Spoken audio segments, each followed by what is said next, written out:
ధ్యానం చేసుకుందాం. నిన్నటి దినమందు టీచర్స్ డేగా అందరూ చాలా చక్కగా టీచర్స్ అందరినీ కూడా గౌరవించటం, సత్కరించటం, వారికి ప్రభుత్వాల నుండి, ఆ స్వచ్ఛంద సంస్థల నుండి, ఆయా సంఘాల నుండి వారికి ప్రశంస అందటువంటిది, వారు సత్కార్యాలు పొందుకోవటం అనేది నేటి దినమందు జరుగుతూ వచ్చింది. ఎందుకు వారు ఆ విధంగా సత్కార్యములను, సన్మానములను, గౌరవపరమైనటువంటి స్థితిని సమాజంలో వారికి ఇస్తున్నారు అనేది మనం చూస్తే, వారు ఎంచుకున్నటువంటి ఆ బోధ పద్ధతి ఏదైతుందో అది ఉన్నతమైనది. ఒక కుమ్మరివానికి మట్టి ఇస్తే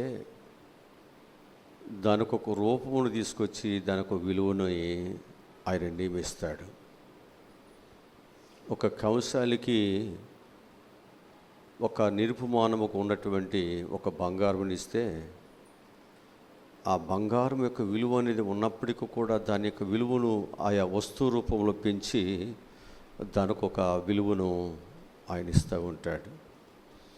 అట్లాగే ఒక నిరుపమానముకు ఉన్నటువంటి ఒక కర్రను ఒక వడ్రింగి వానికి ఇస్తే తాను దానిని ఏం చేస్తాడంటే ఒక విలువైన వస్తువుగా మార్చి దాని విలువను పెంచుతాడు. ఒక మొద్దుగా ఉన్నప్పుడు దాన్ని కొనేటువంటి వెల వేరు, ఆ మొద్దుల నుంచి బయటకు వచ్చి ఒక రూపం దాల్చిన తర్వాత కొనే వస్తువు యొక్క విలువ వేరు. అంటే ఒక వ్యక్తి నిరుపమానముగా ఉన్న దానిని ప్రభావితం చేసి ఒక విలువైనదిగా మార్చగలిగే శక్తి దేవుడు మనిషికి ఇచ్చాడు. అట్లాగే ఒక ఉపాధ్యాయుని దగ్గరికి అప్పుడే మాటలు వచ్చే పిల్లలు, అప్పటి వారు మాట్లాడుతున్నటువంటి పిల్లలు మనకు కనిపిస్తూ ఉంటారు. వాళ్ళని మనం ఏం చేస్తామంటే ఒక 3 సంవత్సరాలు దాటినాకో లేకపోతే ఒక 5 సంవత్సరాలు దాటిన తర్వాత వాడిని ఏం చేస్తాం, తీసుకెళ్ళి స్కూల్లో మనం పెడతాం. వాడిని అది పట్టుకోరంటే నేను పట్టుకోడు అంటాడు, ఇది రాయరంటే నేను రాయను అంటాడు, అక్కడ కూర్చోరంటే నేను కూర్చోను అంటాడు, ఇది తినరంటే నేను తినను అంటాడు. ఎందుకని? వాడు చిన్న పిల్లవాడు. ఇప్పుడు వాడితో ఏం చేయాలి అంటే ఒక శుద్ధ ముక్క పట్టుకుని వాడికి అనేకమైన పాఠాలు వాడు నేర్చుకునేటట్లు, ఒక చిన్న పిల్లవాడిలాగా వాడు అర్థం చేసుకునేటట్లు వాడితో ఏకమైపోయి, ఏమీ రానటువంటి స్థితిలో స్కూల్లోకి జాయిన్ అయినటువంటి తాను ఇప్పుడు అనేకమైన వాటిని తెలుసుకున్నటువంటి వాడిగా బయటకు వస్తాడు. దేశంలో అనేకమైనటువంటి వాటిని కనుగొనేవాడిగా బయటకు వస్తాడు. అనేక మంది యొక్క సమస్యలను పరిష్కరించేటువంటి ఒక డాక్టర్గా, అనేకమైనటువంటి ప్రాజెక్టులను కట్టేటువంటి ఒక ఇంజనీర్గా, అనేకమైనటువంటి రహస్య స్థలాల్లో ఉన్నటువంటి వాటిని కనుగొన్నటువంటి ఒక శాస్త్రవేత్తగా, ఒక నిపుణులుగా బయటికి వస్తున్నాడు. కారణం ఏంటి అనేది మనం చూస్తే, ఆ ఉపాధ్యాయుని యొక్క నోటిలో నుంచి వచ్చేటువంటి ఒక బోధ మాట ఏదైతే ఉందో అది అతని యొక్క జీవితాన్ని మార్చేస్తుంది, అతని యొక్క జీవితాన్ని మార్చేస్తుంటుంది. మనకు చెప్పేటువంటి ఒక సామెత ఏంటంటే, విద్య లేనివాడు ఒక వింత పశువు, విద్య లేనివాడు ఒక వింత పశువు. అతని యొక్క జీవితంలో విద్య అనేటువంటిది ఎంత ప్రభావితునిగా అతని యొక్క జీవితాన్ని మారుస్తుందో మనకు అర్థం చేసుకుంటే, మనం ఏం చేస్తామంటే విద్యాభ్యాసమును ఎన్నడూ నిర్లక్ష్యము మనం చేయము. ఎప్పుడు కూడా మన నిర్లక్ష్యం అనేది మనం చేయము. నేటి బాలలను రేపటి దేశానికి మంచి పౌరులుగా తీర్చిదిద్దగలిగినటువంటిదే అసలైన గొప్ప కళాకారుడే ఉపాధ్యాయుడు ఒక సమాజానికి ఒక విలువైనటువంటి జనరేషన్ తీసుకొచ్చేవారే. ఆ ఉపాధ్యాయులు లేకపోతే ఒక సమాజానికి ఒక విలువైనటువంటి జనరేషన్ తీసుకురాలేము. ఒక ఆలిముత్యము లాంటి వారిని మనం తీసుకురాలేము. కనుక ఒక ఉపాధ్యాయ వృత్తి అనేటువంటిది కేవలము బ్రతకటానికి కాదు, బడబూతులు బ్రతకటానికి కాదు, సంపాదించుకోవటానికి కాదు. దేవుడు తనకిచ్చినటువంటి జ్ఞానం ఏదైతే నేర్చుకున్నాడో దానిని 10 మందికి పంచి 10 మందినైనా తన వలె మార్పు చేయాలి. అదే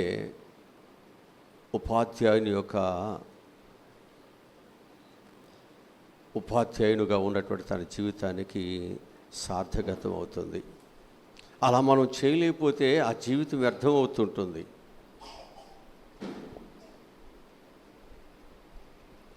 మనము విద్యాభ్యాసంలో కూడా లోకములో అనేకమైనటువంటి కలుషితము చేరినట్లుగా, అనేకమైన రంగాలన్నీ కూడా కలుషితమైనట్లుగా విద్యారంగము కూడా ఏమైపోయింది అంటే కలుషితమైపోయింది. ఒకప్పుడు కష్టపడి చదువుకుని డాక్టరేట్ సంపాదించే వాళ్ళు ఇప్పుడు డబ్బులతో కొనేస్తున్నారు. డిగ్రీలు డబ్బులతో కొంటున్నారు, సర్టిఫికేట్లు డబ్బులతో కొంటున్నారు. ఇలాంటి వాళ్ళని తీసుకువెళ్ళి ఒక డాక్టర్ గానో, ఒక ఇంజనీర్ గానో, లేకపోతే ఒక టీచర్ గానో, ఒక ప్రొఫెసర్ గానో ఒకవేళ వాడిని పెడితే సమాజానికి వాళ్ళు ఏం చేస్తారు? నష్టం తప్ప.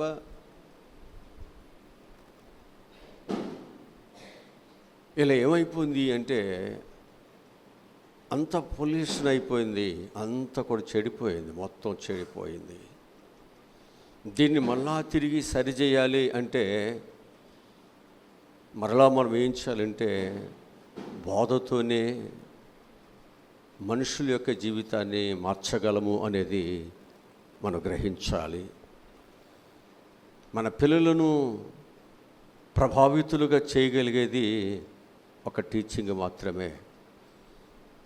అందుకు మనందరం కూడా ఏం చేయాలంటే ఖచ్చితంగా మన యొక్క బ్రతుకుని సరైన మార్గములో నడిపించేటువంటి వారు ఒక అవసరం మనకి. నేను బ్రతకగలను, నాకు తెలివి ఉంది అనుకుంటే మూర్ఖుడివే. లేదు, నేను బ్రతకగలను అనేటువంటిది నువ్వు ఎప్పుడైతే అంటున్నావో నీకు ఏమీ తెలియదు. నీకు నడిపించేవాడు కావాలి, నీకు ఒక గురువు కావాలి, నీకు చెప్పేవాడు కావాలి. అప్పుడే నువ్వు నేర్చుకోగలుగుతావు, అప్పుడు నువ్వు ప్రయోజకుడు అవుతావు. చెప్పేవాడు లేకపోతే చెడిపోతాడు. నీకు ఏది మంచో ఏది చెడు నీకు అర్థం కాదు. నీకు ముందు మంచి చెడులను గ్రహించేటువంటి ఒక జ్ఞానము కలిగిన వాడు నీకు అవసరము. ఆయన వెంబడిస్తే నీ కాలు జారిపోకుండా, నీవు నష్టములోనికి వెళ్లకుండా నీ బ్రతుకు బాగుంటుంది. నీ భవిష్యత్తులో నీకు ఏమి కావాలో నీకు తెలియదు. నీకు ఏమి కావాలో తెలియజేసేవాడే బోధకుడు. నువ్వు ఏది చేస్తే సమాజంలో నువ్వు ఒక ఉన్నతమైన స్థానంలోకి వెళ్తావో నీకు తెలియజేసేవాడే. తల్లిదండ్రులు నీకు జన్మనిస్తే బోధకుడు నీకు భవిష్యత్తునిస్తున్నాడు. మనకు అర్థం కావట్లేదు. నువ్వు ఏ పని చేయాలన్నా, ఏ పనిలోనూ ఒక నేర్పరితనముగా నువ్వు ఉండాలన్నా దానికి ఒక గురువు అనేది, ఒక నేర్పించేవారు చాలా అవసరమై ఉన్నది. ఇది సెప్టెంబరు మాసంలో 5వ తేదీన దివంగత రాష్ట్రపతి డాక్టర్ సర్వేపల్లి రాధాకృష్ణ గారి యొక్క జన్మదిన దినోత్సవాన్ని పురస్కరించుకుని ఉపాధ్యాయుల దినోత్సవంగా, మరియు సెప్టెంబరు 8వ తేదీని అంతర్జాతీయ అక్షరాస్యత దినముగా ఇది పరిగణించబడుతూ వస్తుంది.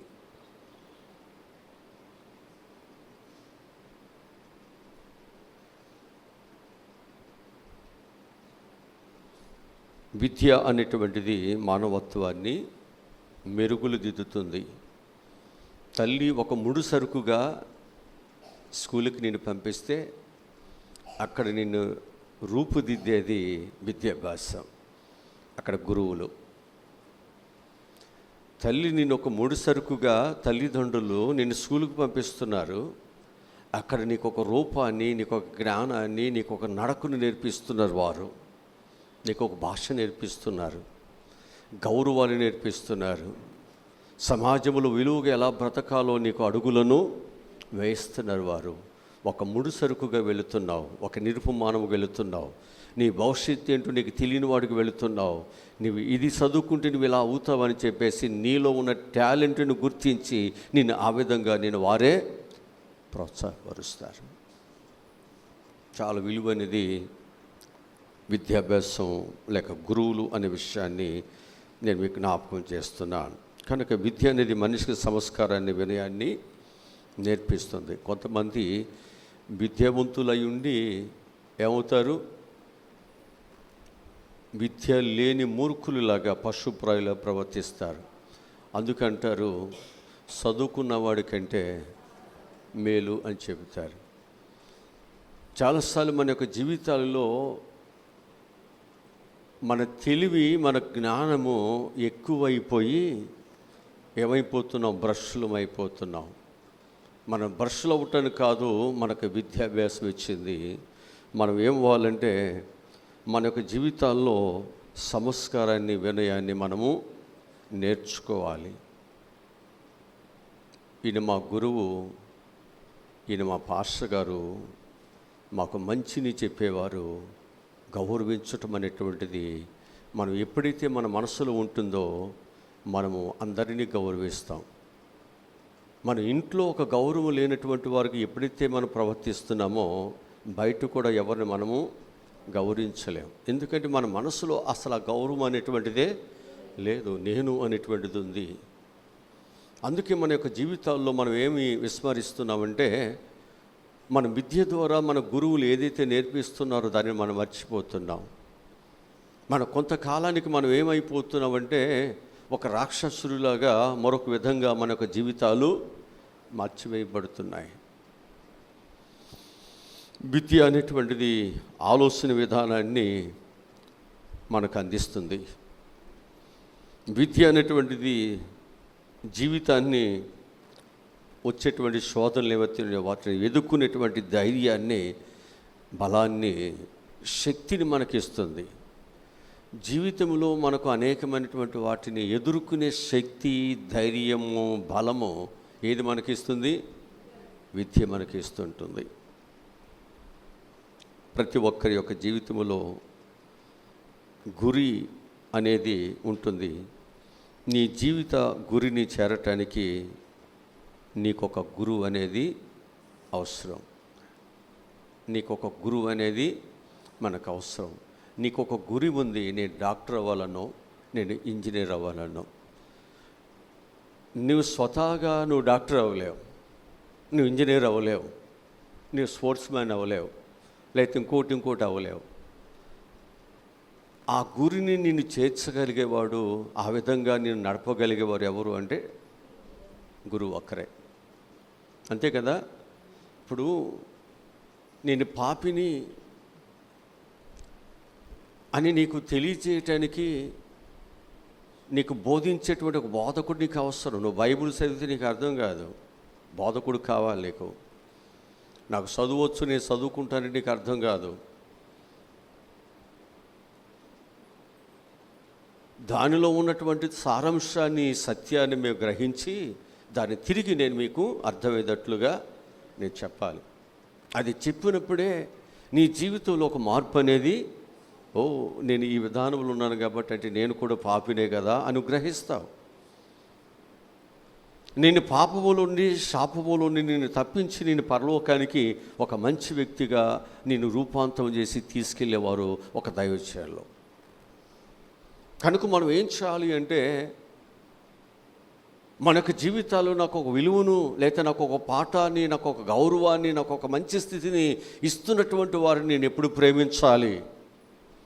వారి మీద నేను ఎప్పుడు కూడా నా కాలు ఎత్తటానికి, నా ఇష్టానుసారంగా నేను మాట్లాడటానికి అర్హత నాకు లేనే లేదు. ప్రభు కూడా నేను ఎవరినైతే ప్రేమిస్తున్నారో వారు నా మీద కాలు ఎత్తిరి, ఎవరిని ప్రేమిస్తున్నారు వారే, ఎవరి కోసమైతే వచ్చారో వారే ఆయన్ని వద్దని సిలువకి అప్పగించారు. ప్రభు చాలాసార్లు బాధపడుతున్నాడు.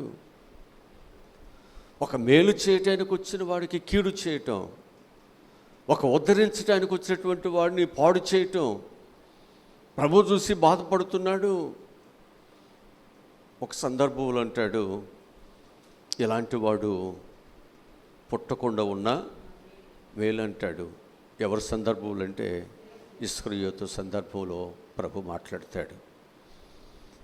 ఎందుకంటే ఒక మేలు చేసేవాడిని సమాజంలో ఉండనీయకుండా ఒక కీడు చేసేవాడి పక్షం నిలబడుతూ సమాజాన్ని పాడు చేసేటువంటి వ్యక్తిగా అతని యొక్క జీవితం ఉంది అంటే అతని యొక్క జీవితంలో ఎంత నష్టం అనేది అతడు చూస్తాడు, అతనికి తెలియదు. చివరాఖరికి ఇస్కరియోతు యోధ యొక్క జీవితాన్ని చరిత్రలు లేదే, అతని యొక్క జీవితం చాప్టర్లే క్లోజ్ అయిపోయింది. తన కుటుంబం, తన పిల్లలందరూ చనిపోయారు. తన ఇల్లు పెంట ఇల్లుగా మార్చబడింది, రాయబడింది వాక్యం. అయ్యో, అతని యొక్క జీవితంలో ఒక ఆశీర్వాదకరంగా మార్చడానికి దేవుడు పిలిస్తే అతని యొక్క జీవితం అలా మార్చబడితే ఎంత దుఃఖం వేస్తుంది. ఎంత ప్రసవ వేదనతో పిల్లలు కంటామో ఆ పిల్లల్ని తిరుగుబాటు చేసేవారు ఉంటే ఎంత ఏడవలసి వస్తుందో. నేను పాలు పోసి పెంచింది నేను పాములునా, నన్ను కాటేసేవా, నా మీద తిరుగుబాటు, దుఃఖమే కదా. ఈరోజు మనం చూస్తుంటే హై స్కూల్ పిల్లల దగ్గర నుంచి, చిన్న పిల్లల దగ్గర నుంచే తిరుగుబాటు చేసేటువంటి తత్వం అనేది ఇప్పుడు వచ్చేసింది. భయం లేనటువంటి స్థితి. ఒకడు పెద్దవారింటి గౌరవం విధేయత ఉండేది, ఇప్పుడు ఆ గౌరవ విధేయతలన్నీ పోయాయి. ఒకప్పుడు పెద్దవారు వస్తుంటే వారికి నిలబడి సంస్కారంతో వారికి మనం ఏం చేసామంటే మన యొక్క గౌరవాన్ని వారి ఎదుట ప్రదర్శించేవాడమే. ఇప్పుడు నువ్వు వస్తే అంటే ఈ కాలు నాదే, ఈ కాలు నాదే, నీకేంటి అన్నటువంటి డైలాగు లాగా మారిపోయింది. సమాజం ఏ స్థితిలో ఉంది అంటే ఎవరికి నేను తల ఉంచే స్థితిలో లేను. తల ఉంచటం అంటే నీ గౌరవం పోవటం కాదండి. అది నీ సంస్కారం ఏదైతే నేర్చుకున్నావో, నువ్వు ఏదైతే గౌరవాన్ని నేర్చుకున్నావో దాన్ని ప్రదర్శించటం. మనం అనుకుంటున్నాం మూర్ఖంగా, నేను ఎవరికి తల వంచును, నేను ఎవరికి లెక్క చేయను అనేటువంటి పద్ధతిలో అలా ప్రవర్తిస్తే నా గౌరవం పోతుందేమో అనుకుంటున్నావు. అది ఒక గౌరవం అనుకుంటున్నావు, కానీ నీ గౌరవాన్ని నీవే చేతులారా పాడు చేసుకుంటావు. అది నీకు తెలియట్లేదు. అది ఎందుకనంటే సంస్కారం నువ్వు మర్చిపోయావు. ఏ విద్యాభ్యాసం అయితే నీకు నేర్పించిందో, ఏ గురువులైతే నీకు మంచి నడక నేర్పించారో దానిని మర్చిపోయావు.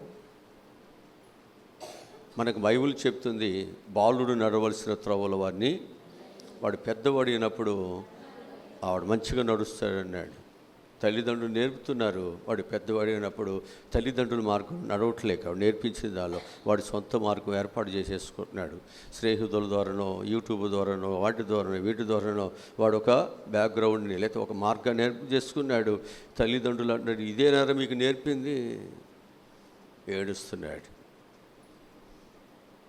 తల్లిదండ్రులు నేర్పేది వేరుగా ఉంటుంది, వారు నేర్చుకునేది వేరుగా ఉంటుంది.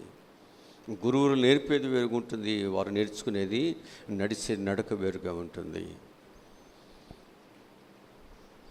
ప్రతి ఒక్కరి యొక్క జీవితంలో గురి అనేది ఉంటుంది, కానీ నీ జీవిత గురిని చేరటానికి మనకు ఒక గురువు అనేవారు మనకు అవసరమై ఉన్నారు.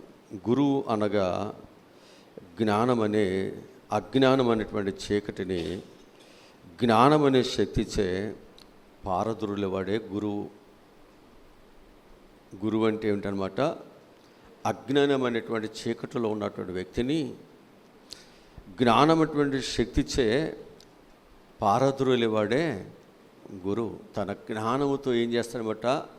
అజ్ఞానములో ఉన్నటువంటి బిడ్డను జ్ఞానవంతుడిగా చేస్తాడు, ఒక ప్రయోజకుడిగా చేస్తాడు. ఒక మొద్దుబారినటువంటి వాడిని కదా ఒక తెలివి కలిగిన వాడిగా, ఒక ప్రయోజకుడిగా చేస్తాడు. ఎవరైనా గురువు. ఒక పాపిగా, దొంగగా, ఒక వ్యభిచారిగా భర్త మాట వినకుండా, తల్లిదండ్రుల మాట వినకుండా, ఎవరి మాట వినకుండా జీవిస్తున్నటువంటి వ్యక్తి యొక్క జీవితాన్ని ప్రభావితం చేయగలిగిందే దేవుని సువార్త వాక్యము, దైవజనుల బోధ. నీ మనసును, కఠినమైనటువంటి మనసును ఎవరు మార్చలేరు. ఎవరు కూడా నిన్ను ఒప్పింప చేయలేదు. దెబ్బలేని తిన్నావు, అవమానములను భరించావు, శిక్షలను భరించావు, కానీ నీ వాస్తవాన్ని, నీ తప్పిదాన్ని ఒప్పుకోవటానికి నువ్వు ముందుకు రాలేదు. వాక్యము ఎప్పుడైతే నువ్వు వింటున్నావో దైవజనుడు చెబుతున్నది, నేను పాపినయ్యా, రొమ్ము బాదుకుంటున్నావు, గుండె బాదుకుంటున్నావు, ఏడుస్తున్నావు. నీలో పశ్చాత్తాపాన్ని కలుగు చేసి నిన్ను ప్రభావితులుగా చేసి సమాజానికి ఒక విలువైన వ్యక్తిగా నిన్ను చేయగలిగిన వాడే దైవజనుడు. నిస్వార్థముగా, జీతము లేకుండా, నాకు నెలకింత వస్తుందో వారముకి ఎంత వస్తుందో అనేది లేకుండా పనిచేస్తున్నటువంటి వారు ఎవరైనా ఉన్నారు అంటే దైవజనులే.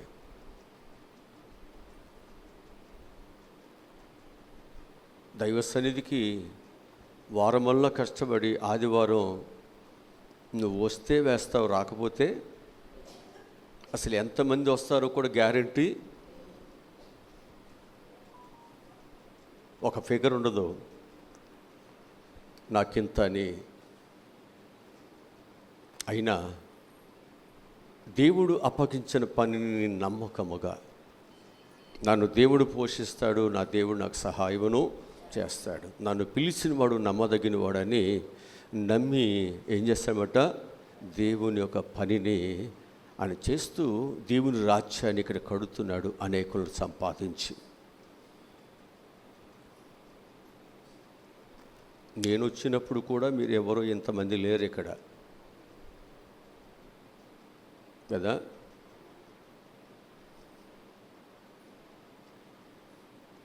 ఇక్కడ ఉన్నటువంటి ఏళ్లతో లెక్కేయచ్చు అంతే.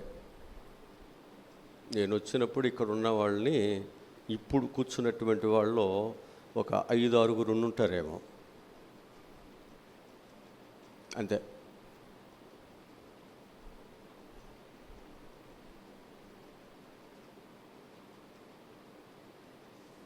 దేవుడు తన యొక్క పిల్లల ద్వారా దేవుడు ఏం చేస్తున్నాడంటే సమాజానికి ఒక ఉపయోగకరమైన పాత్రగా దేవుడు వారిని వాడుకుంటూ ఉన్నాడు.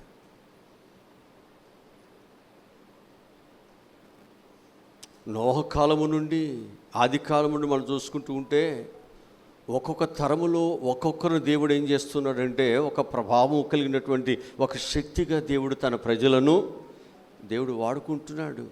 ఎందుకొరకో తెలుసా అండి? అది దేవుని రాజ్యమును కట్టడానికే. అంతే.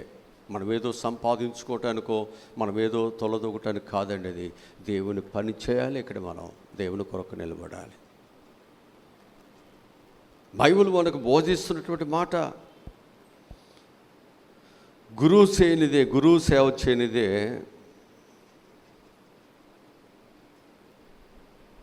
మనకు విద్య అబ్బదు. ఎవరు సేవ చేయాలి? గురువు సేవ అంటే శిష్యత్వము చేయాలా? ఒక గురువు దగ్గర నువ్వు ఏదైనా పని నేర్చుకోవాలంటే కొన్నాళ్ళు ఆయన దగ్గర పని చేయాలా లేదా? నేర్చుకోవాలా? అంతే, నేర్చుకోవాల్సిందే.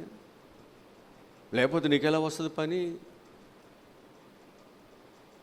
నువ్వు నేర్చుకోకుండా ఉంటే రేపొద్దునే ఒక వస్తువు తయారు చేయాలని, పని చేయాలని నీకు వస్తుందా?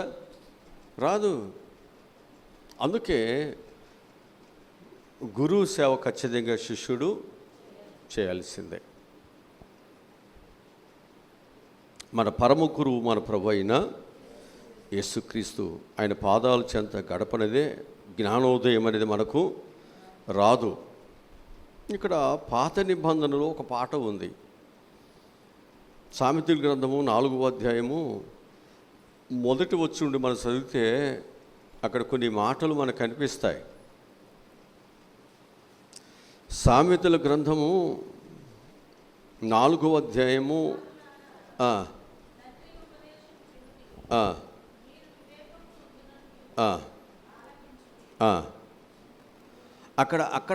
అక్కడక్కడ మనకు కనిపిస్తున్నాయి.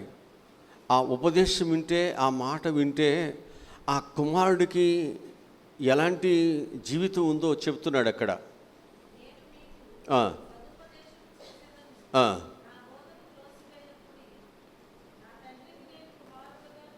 నువ్వు బారు చదువుకుంటూ చాలా టైం పట్టుద్ది. ఆ ఉపదేశం వినుట వల్ల కొన్ని ప్రయోజనాలు చెప్పాడు అక్కడ.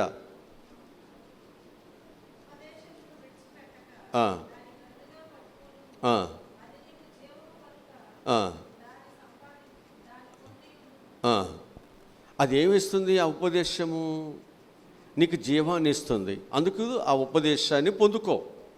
ఆ తర్వాత ఏమంటున్నాడు?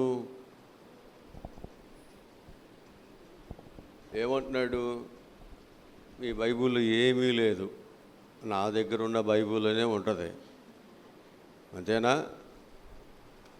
అందుకే ఉపదేశకుడు కావాలనేది. అందుకే ఎవరు కావాలి? ఉపదేశకుడు కావాలి. ఇప్పుడు ఎక్కడ మనం చదవాల్సింది? సామెతల గ్రంథము 4వ అధ్యాయము. ఇక్కడ నేను కొన్ని మాటలు మీకు చెప్తాను. అక్కడ ఏమంటున్నాడంటే,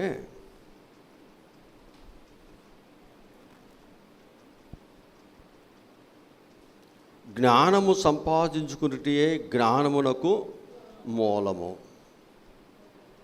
అది నిన్ను కాపాడుతుంది, అది నిన్ను గొప్ప చేస్తుంది, అది నిన్ను హెచ్చిస్తుంది, నీకు ఘనతను తెస్తుంది, నీ తలకు అందమైన మాలిక కట్టును, ప్రకాశమైన కిరీటము నీకు. ఏంటండి మరి ఇన్నుంటేను చదవరు? అసలు ఈ మాట వింటే వచ్చేటువంటి ప్రయోజనాలు చదవపోతేట? అవి నీకు దీర్ఘాయువును నీకు కలుగు చేస్తాయి. అప్పుడు నువ్వు పరిగెత్తుతున్నప్పుడు నువ్వు తొట్టిల్లిపోవు.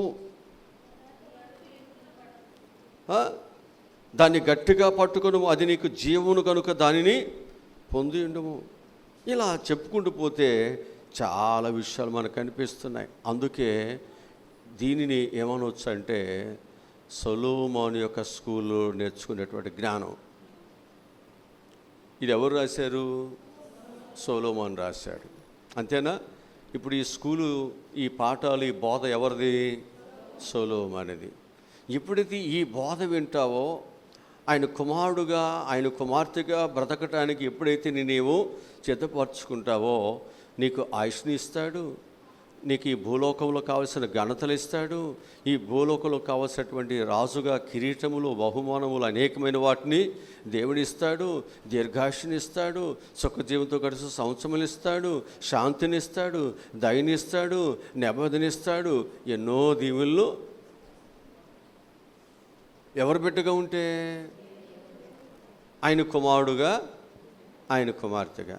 మరి ఆయన బిడ్డగా ఆయన మాట వినుకోకుండా నువ్వు వేరే వారి మాట వింటూ ఎవరెవరి బిడ్డలుగా నువ్వు జీవిస్తే నీకే దేవుడు సహాయం చేస్తాడు?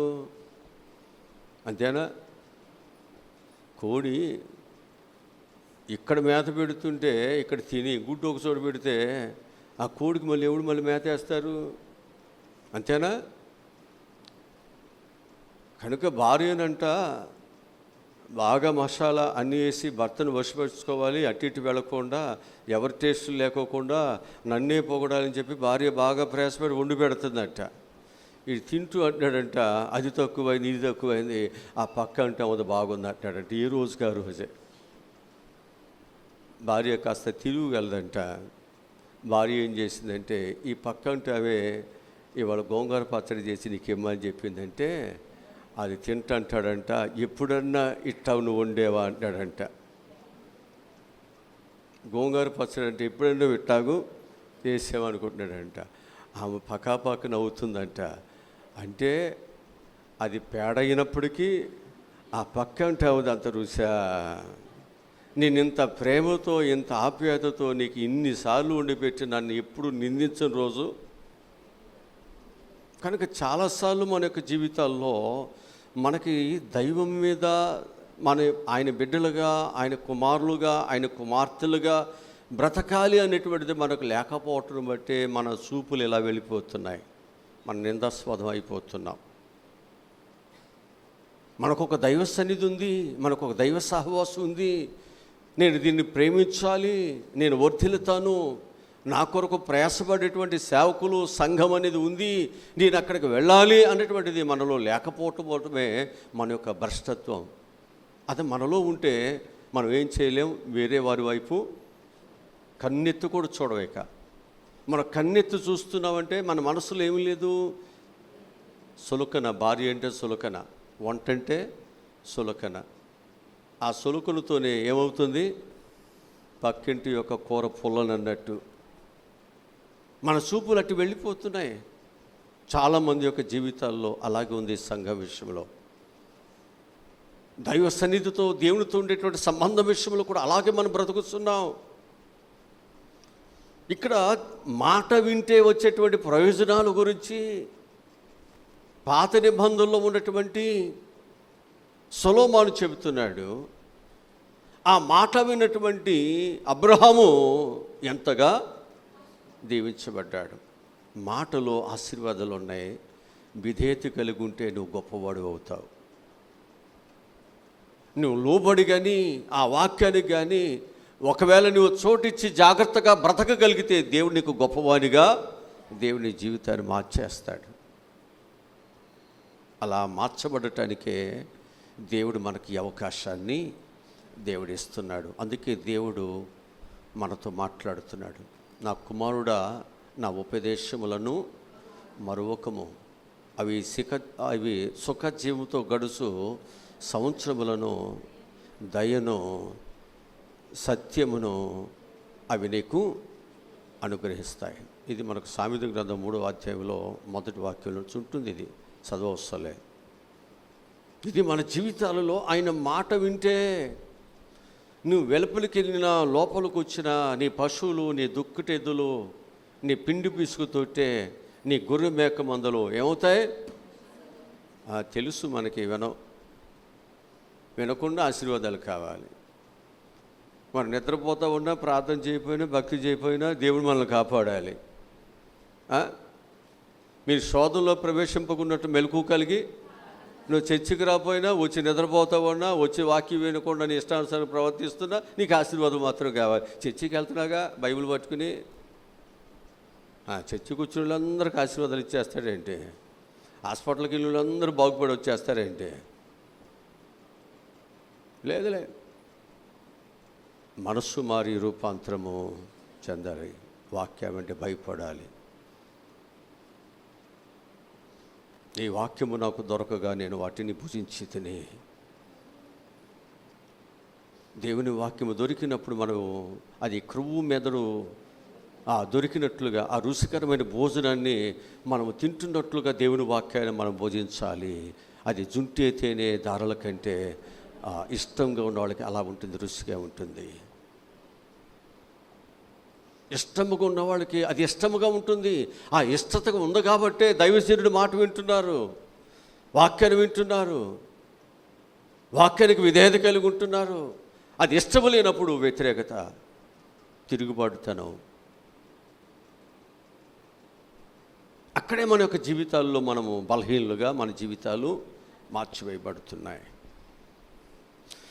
క్రొత్త నిబంధనలు చూస్తే అపోస్తుల కార్యగ్రంథము 22వ అధ్యాయము మొదటి 5 వచనాలు చదువుదాం.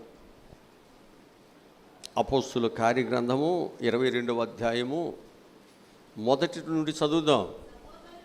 సహోదరులారా, తండ్రులారా, నేను ఇప్పుడు మీ ఎదుట చెప్పుచున్నా ఆలకించండి.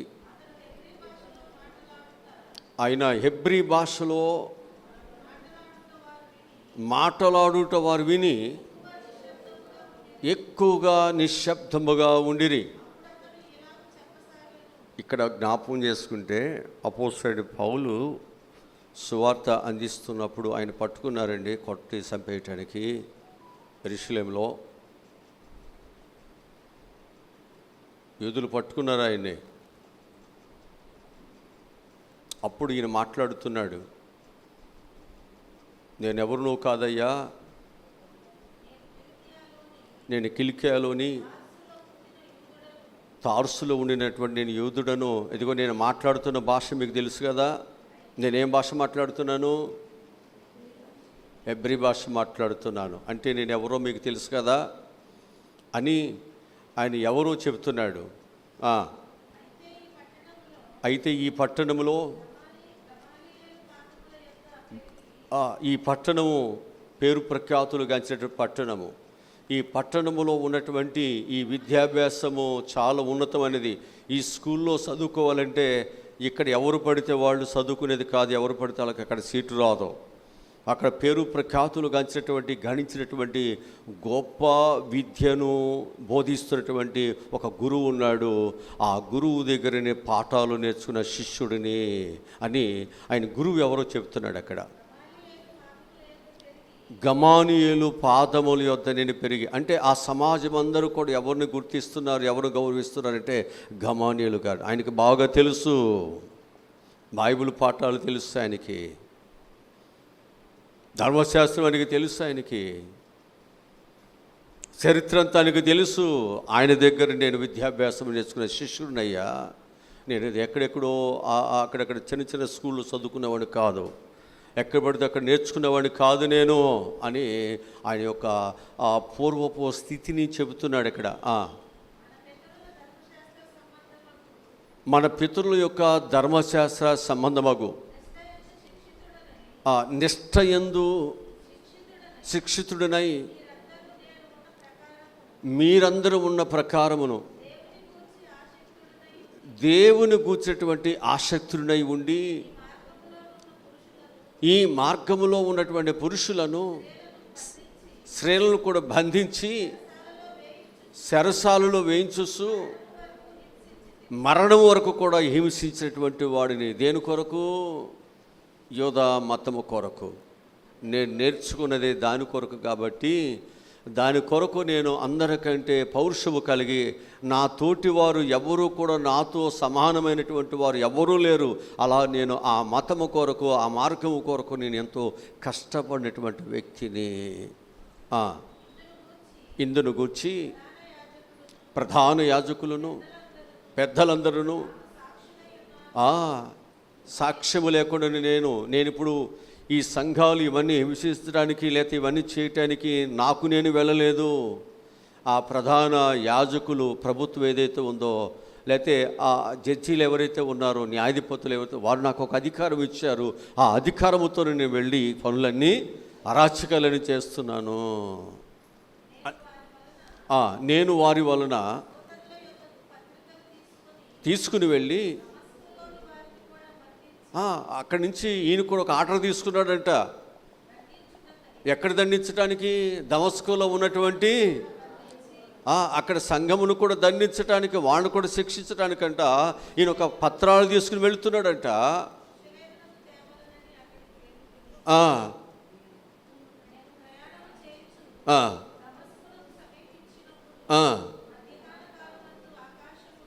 మధ్యాహ్న కాలమందు ఆకాశము నుండి గొప్ప వెలుగు ఆకాశము నుండి నా మీదకు వచ్చింది, నా చుట్టూ ప్రకాశించెను. నేను నేల మీద పడి, సౌలా సౌలా నీవెందుకు నన్ను హింసించుస్తున్నావని నాతో ఒక స్వరము పలుకుట నేను వింటిని. అందుకు నేను, ప్రభువా నీవెవరవని అడిగాను. ఆయన, నీవు హింసించుతున్న నజరేయుడగు యేసుని అని నాతో మాట్లాడాడు, నాతో చెప్పారు.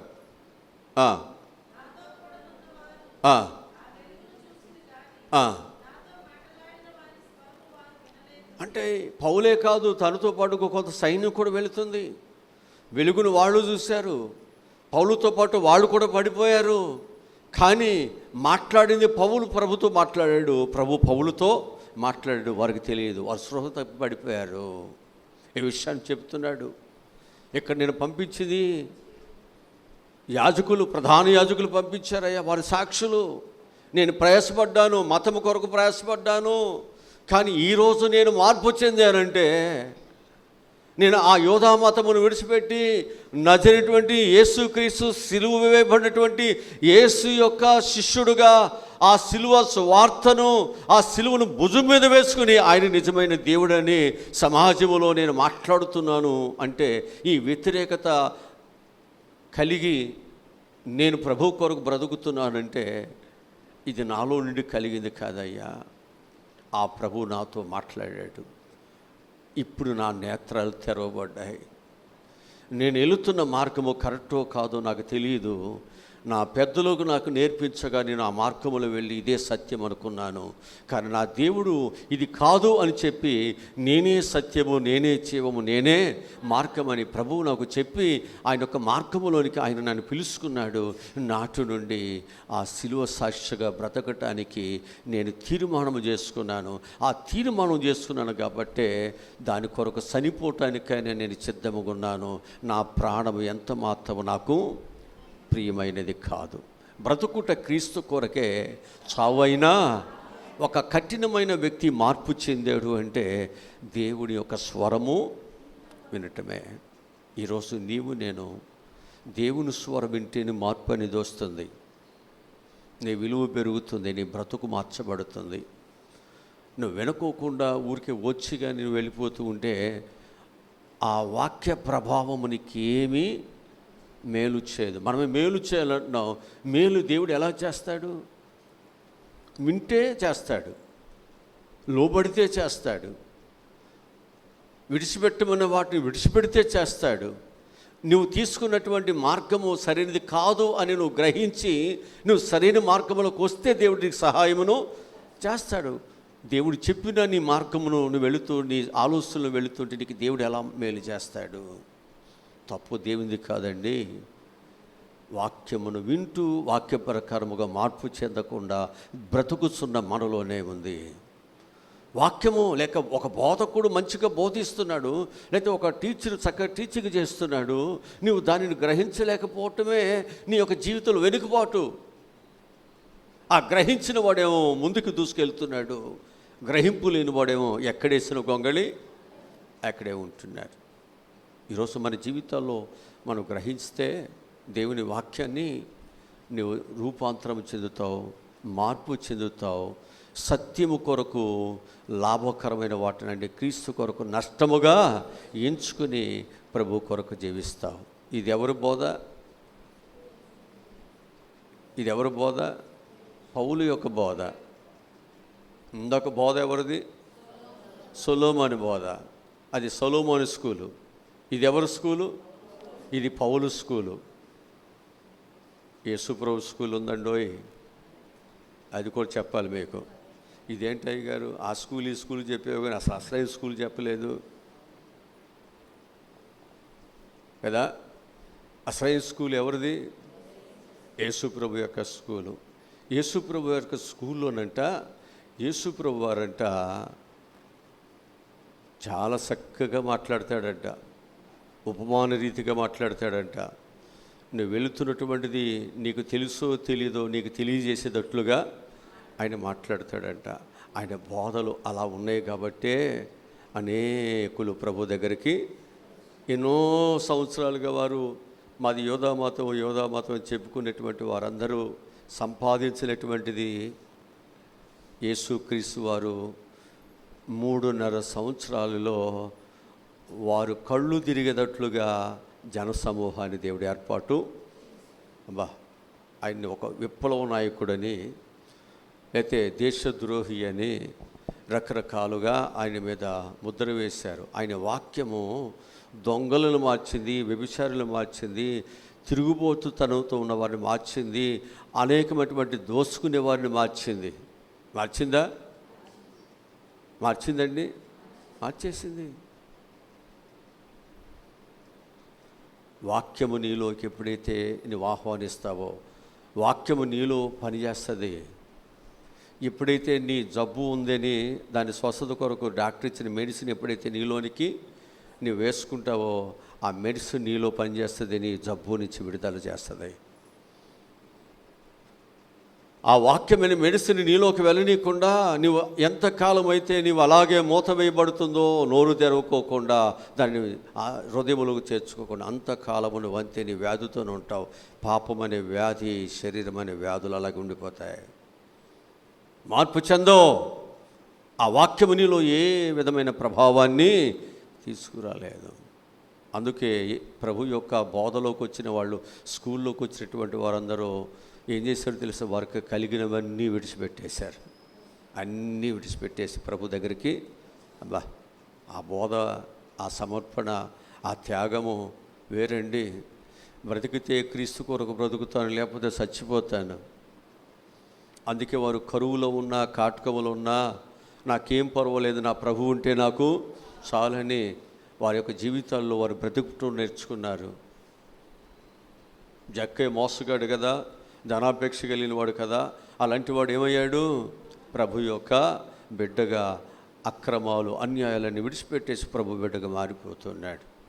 ఈరోజు నా జీవితాలను ప్రభావితం చేయటానికి ప్రభు నీతో నాతో మాట్లాడుతున్నాడు. లోకాసు వార్త 4వ అధ్యాయము 31వ వచనం నుండి చదువుదాం.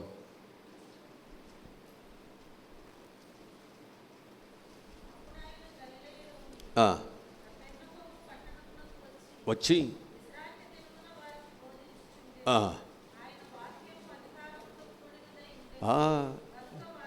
మామూలుది కాదు ఇది. యేసు ప్రభు యొక్క వాక్యం సామాన్యమైనది కదా. దాని బోధ ఎలా ఉందంట? ఒక అధికారంతో కూడిన బోధలాగా ఉందంట. అందరి యొక్క బోధ వేరుగా ఉంది, ఈయన యొక్క బోధ వేరుగా ఉంది. ఆశ్చర్యపడిరి.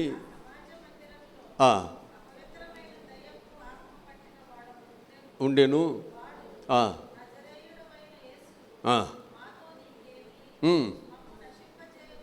వచ్చితివా?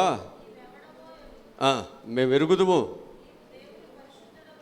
నీవు దేవుని పరిశుద్ధుడు అని వరకుండుము.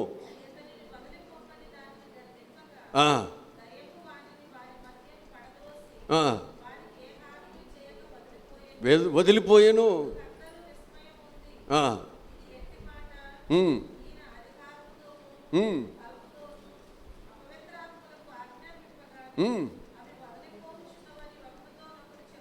హల్లెలూయా. ఇక్కడ ఈ మాటలన్నీ మనం అర్థం చేసుకుంటే ఆయన బోధ అధికారంగా ఉంది. ఆయన బోధ అపవిత్ర ఆత్మలు కూడా భయపడి వెళ్ళిపోతున్నాయి. మరణము కూడా ఒక వ్యక్తిని పట్టి ఆ మరణము ఆ వ్యక్తిని సమాధిలోకి తీసుకువెళ్ళినప్పటికీ కూడా దేవుని యొక్క మాట ఆ వ్యక్తిని బ్రతికేస్తుంది. ఎంత అధికారంతో కూడిన బోధ చూడండి. మనకి ఎలా ఉంటుందంటే వాక్యం చెప్తుంటే నాకే బాగా తెలుసు, అయ్యగారికి ఏం తెలుసు అన్నట్టుగా మనం ఉంటాం. వాక్యం వినో నాకు బాగా వాక్యం తెలుసు అన్నట్టుగా మనం ఫీల్ అవుతాం. నాకు బాగా జ్ఞానం ఉందన్నవాడు ఎదుటివాడు చెప్తే నిరడక. ఎందుకని ఆయన మనసులో ఏముంటుంది? నాకు జ్ఞానం ఉందిగా, ఈయన చెప్పే జ్ఞానం నాకెందుకు? కొంతమంది అలాంటి ఒక ఆలోచనతో దేవుని యొక్క విశేషమైనటువంటి జ్ఞానాన్ని పాడు చేసుకుని భ్రష్టులు అయిపోతున్నాం. జ్ఞానము దొరుకుతున్నప్పటికీ, జ్ఞానము ఘోషిస్తున్నప్పటికీ, జ్ఞానం మనతో మాట్లాడుతున్నప్పటికీ కూడా ఆ జ్ఞానాన్ని మనం ఏం చేస్తున్నామంటే త్రోసేసుకుంటున్నాం. ఇప్పుడు దేవుడి యొక్క బోధ అధికారంతో కూడింది. ఆ అధికారానికి సాతాడులో పడుతున్నాడు, మరణంలో పడుతుంది, దయ్యాల్లో పడుతున్నాయి, వ్యాధుల్లో పడుతున్నాయి, తిరుగుబోతుతనము కలిగిన వాళ్ళు లోపడుతున్నారు, దొంగలు లోపడుతున్నారు, వ్యభిచారులు లోపడుతున్నారు, నరహంతకులు లోపడుతున్నారు, మోసగాళ్ళు లోపడుతున్నారు, దేశ ద్రోహులు లోపడిపోతున్నారు. అందరూ అందరి హృదయాలలో దేవుని వాక్యము గొప్పగా పనిచేస్తుంది. ఎందుకని అంటే ఆ వాక్యాన్ని వారందరూ మనస్ఫూర్తిగా తీసుకుంటున్నారు. ఈరోజు నీ వాక్యాన్ని మనస్ఫూర్తిగా తీసుకుంటే నువ్వు బ్రతుకుతావు. ఆ వాక్యము నిన్ను బ్రతికిస్తుంది. ఆ వాక్యము నీ బాధలు నెమ్మదినిస్తుంది. ఆ వాక్యము నువ్వు సమాజానికి ఉపయోగకరముగా నేను నిలబెడుతుంది. లేకపోతే నువ్వు భ్రష్టులు అయిపోతావు. నీ జీవితం ఎందుకు కొరగనటువంటిది నీ జీవితంగా మార్చివేయబడుతుంది. అందుకే జాగ్రత్తగా మనం ఏం చేయాలంటే దేవుని యొక్క మాటలు మనం జాగ్రత్తగా మనము వినాలి. ఒక వ్యక్తి యొక్క జీవితాన్ని కట్టినటువంటి ఉపదేశము ఆ వ్యక్తిని సంపూర్ణతలోనికి నడిపిస్తుంటుంది. దేవుని వాక్యం ఏం చేస్తుంది? ఒక వ్యక్తి యొక్క జీవితాన్ని కడుతుంది. ఆ కట్టమైనటువంటి వ్యక్తిని ఏం చేస్తుందంటే సంపూర్ణతలోనికి నడిపిస్తుంది. ఆ సంపూర్ణతలోకి వెళ్ళినటువంటి వాడి యొక్క జీవితం ఎలా ఉంటుందంటే కృప వెంబడి కృపలను పొందుకునేటువంటి ఒక ఆశీర్వాదకరమైన వ్యక్తిగా అతనికి జీవితం మార్చివేయబడుతుంది. నా జీవితాలు ఒక ఆశీర్వాదకరంగా మార్చివేయబడటానికే దేవుడు నీతో నాతో మాట్లాడుతున్నాడు. ఎండవేళ సమయంలో వెళ్ళి మాట్లాడాడు. ఏదో పని పాట లెక్క కాదండి. ఏదో 2 మాటలు చెప్పేసి క్లోజ్ చేసుకుని నా టైంని క్లోజ్ చేసుకుంటే అయిపోతుంది. అవసరం లేదు. దేవుడు మనకిచ్చిన దాన్ని మనం ఒక పనికి వెళ్ళినప్పుడు ఏం చేస్తాం? మేస్త్రి చూస్తుందా, నేను కూర్చొని చూస్తుందా, లేకపోతే ఎవరైనా నాకు జీతం ఇచ్చేవాళ్ళు చూస్తున్నారా, ఇవన్నీ చూసుకుని పని చేస్తాం అక్కడ. కానీ ఇక్కడ ఎవరూ లేరు. నాకు అప్పగించిన పని నేనే చేయాలి. అజమాషి లేదు. నా పనిని కొలతీసేవారు లేరు. కానీ నేను నమ్మకంగా నా దేవుడు నాకు అప్పగించిన పని నేను చేయాలి. దీన్ని నేను పాడు చేయకూడదు. దీన్ని నాకు ఇచ్చిన దాన్ని నమ్మకముగా నేను చేసినప్పుడే నా దేవుడు నాకు ఫలితాన్ని, జీతాన్ని దేవుడు నాకు ఇస్తాడు. నాకు జీతం దేవుడు ఇస్తాడు. అందుకొరకు ప్రభువునందు పడుతున్న ప్రయాస మనం ఎప్పుడు కూడా వ్యర్థమనకూడదు. ఈ ప్రయాస నీకు లాభమే, ఈ శ్రమ నీకు లాభమే, ఈ వాక్యము నీకు ఆశీర్వాదమే, ఈ సహవాసము నీకు ఆశీర్వాదమే. దేవునితో నువ్వు గడిపేటువంటి ప్రతి సమయము నీకు దీవెనే. ఎప్పుడైతే నువ్వు ఈ విధంగా ప్రభుతో నువ్వు గడపటానికి తీర్మానం చేసుకుని ముందుకు వెళుతున్నావో ప్రభు నేను ఉన్నతమైన శిఖరాల్లోనికి దేవుడు అని ఎక్కిచ్చేస్తాడు. హల్లెలూయా, హల్లెలూయా. కనుక నేను కొన్ని విషయాలు చెప్పాలనుకుంటున్నాను. అయితే నేను ఈ విషయాలు ఏమీ మీతో చెప్పటానికి నేనేమి సిద్ధముగలేను. కారణం ఏంటంటే ఇప్పటికే టైం చాలా అయిపోతూ వచ్చేసింది. ఒక మాట మాత్రం నేను మీకు చూపించేసి నా మాటలు నేను ముగించేస్తాను. అది మనకు మత్తయి సువార్తలో 9వ అధ్యాయంలో 11, 12 వచనాలు ఒకసారి చదవండి.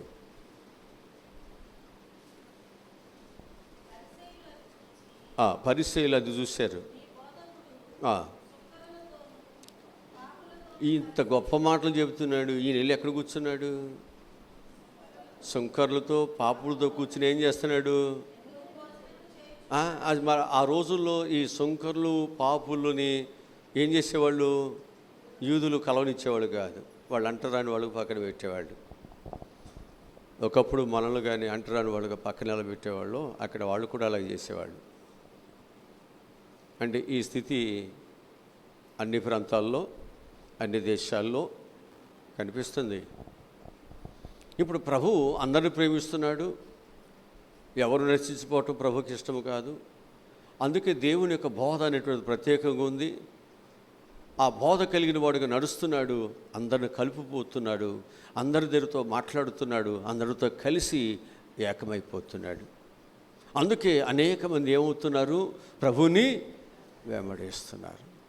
సైన్యం పెరిగిపోతుంది, జనం పెరిగిపోతున్నారు. అనే కదా అక్కడ ఏమంటున్నారు? చదవండి, కిందకి చదవండి. ఈయన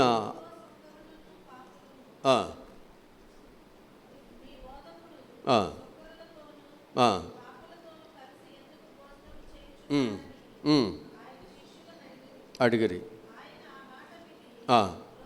రోగులకే కానీ ఆరోగ్యము గల వారికి వైద్యుడు నేను పాపుల్ని న్యాయవంతులు నీతిమంతులు పిలువు రాలేదు.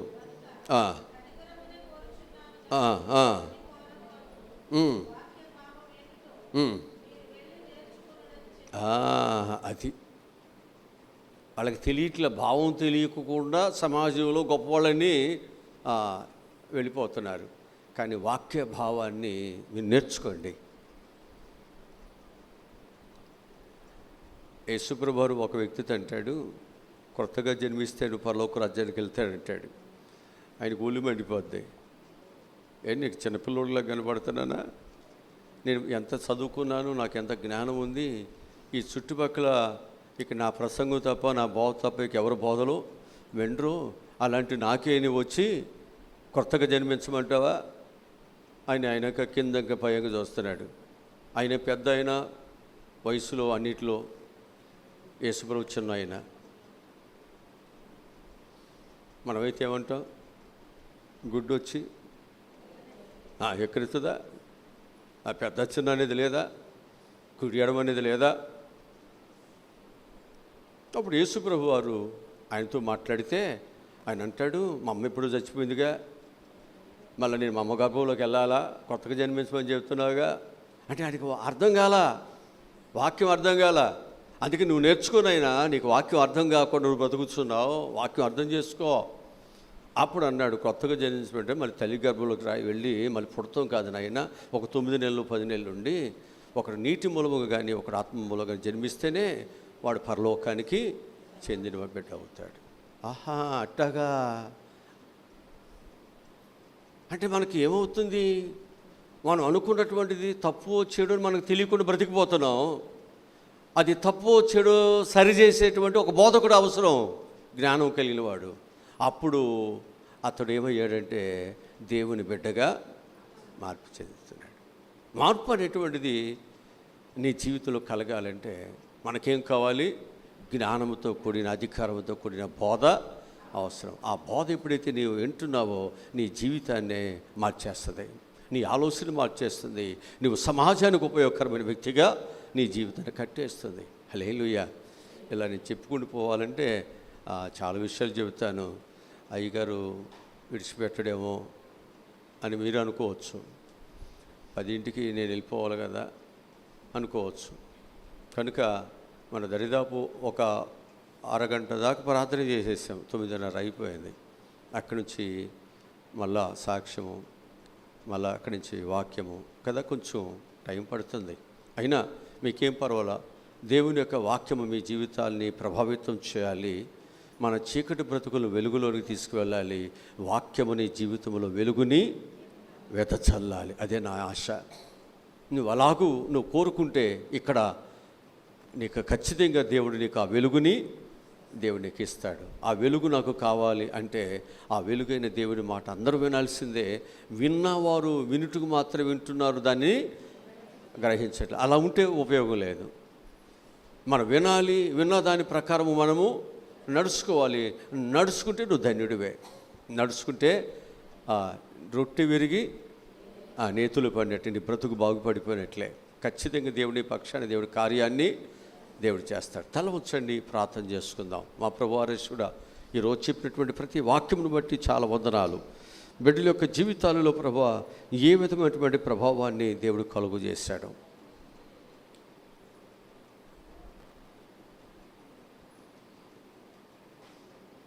బోధ అంటే పళ్ళు గడుక్కోకుండా, ఉమ్మోయికోకుండా, ఏమి చేయకోకుండా కూర్చోవటం ఒకటే కాదండి. ప్రభు యొక్క మాట ప్రకారం నడుచుకోవాలి. అందుకే ఆ దయ్యం పట్టిన వాడితో దేవుడు మాట్లాడాడు.